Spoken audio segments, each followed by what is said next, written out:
পুঁইশাক একটি সবজি আর এটি শহর বা গ্রাম সব জায়গায় কিন্তু খাওয়া হয়।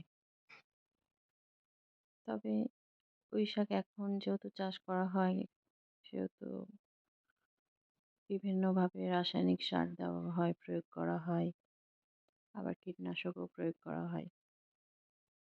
পুঁইশাকের বিচিও কিন্তু খাওয়া হয়।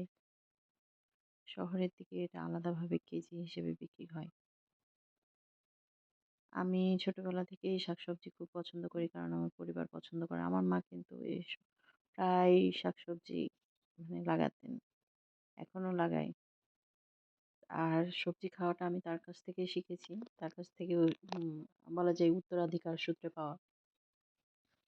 আর লাল পুঁইশাকের যে বীজ বিচিগুলো সেগুলো হচ্ছে ছোটবেলায় আমরা মনে হয় সবাই খেলা করেছি। আর এই যে এই শাকটা হচ্ছে একেবারে কোনো প্রকার সার বা কীটনাশক ছাড়াই।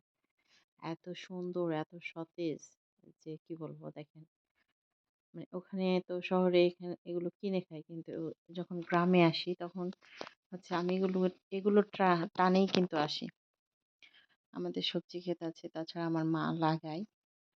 তো এত সুন্দর টাটকা হয়ে আছে। বৃষ্টির পানি পড়লে কিন্তু আরো একবারে সতেজ। তখন দেখতে এতই সুন্দর লাগবে যে বোঝাতে পারব না। আর একটা মাত্র গাছ কিরকম বেড়ে কোনো প্রকার সার ছাড়াই। তবে হ্যাঁ, জৈব সার, কিছু ছাই, গোবর এগুলো কিন্তু গাছের গোড়াতে দিতে হয়। দিলে গাছটা পুষ্টি পায় বা এরকম এই যে সতেজ হয়ে ওঠে।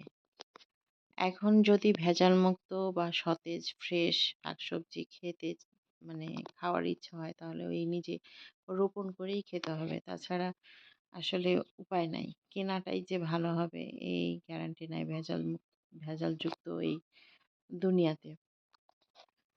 এত সুন্দর হয়েছে আমার দেখেই এত ভালো লাগছে। আর আমি বিশ্বাস করেন এগুলোর টানেই কিন্তু বারবার শহর থেকে ছুটে আসি।